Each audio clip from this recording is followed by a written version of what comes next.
JSON Web Token. So JWT is a way of securely sending information between two parties like server and client in a compact and readable form. It's often used in web applications for things like logging in or verifying a user's identity. So basically, it encodes information in a JSON format, securely transmitted between clients and server, usually in HTTP header, used for authentication, authorization, and information exchange. So why we use JWT? Because it's a stateless authentication. Server doesn't need to store session data. All the necessary information is in the token itself, and it's for security purpose like assigned and optionally encrypted, ensuring data integrity and confidentiality.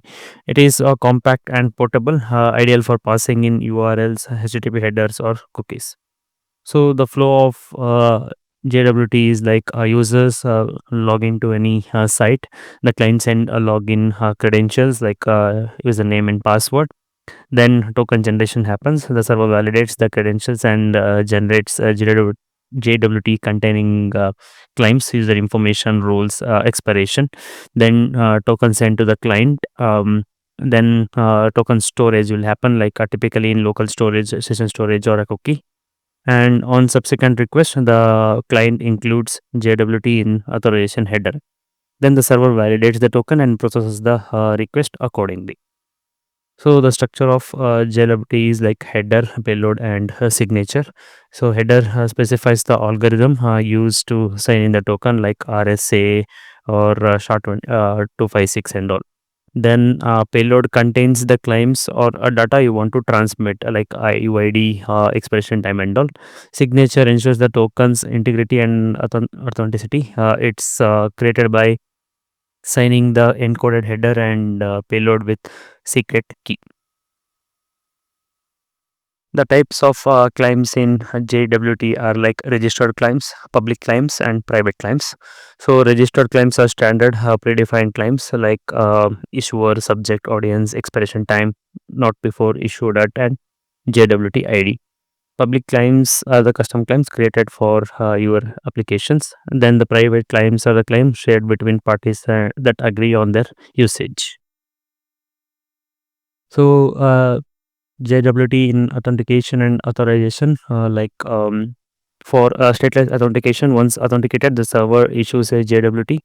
On each subsequent request, the client sends the token for validation. The server does not need to keep session data. In case of authorization, the access control, after successful login, JWT contains the user's roles and permission. Server validates the token, ensuring the user has the necessary permission to access specific resources.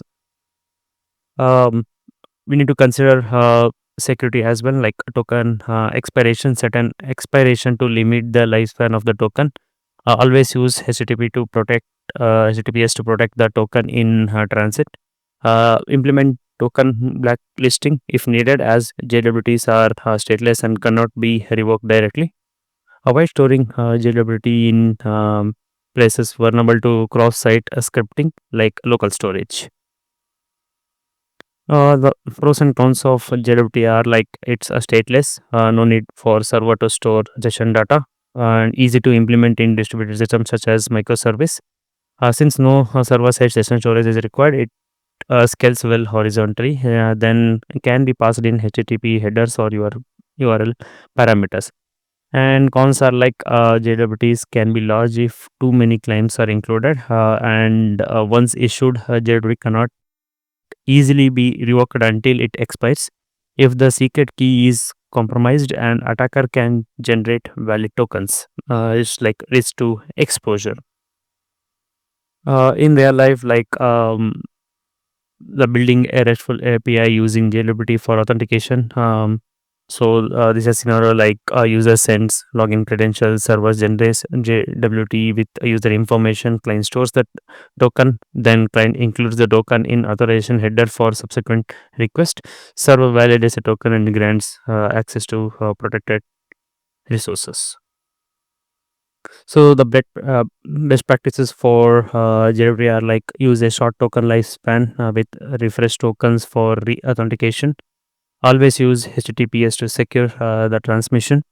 Store tokens securely. Rotate assigning keys periodically and manage them securely.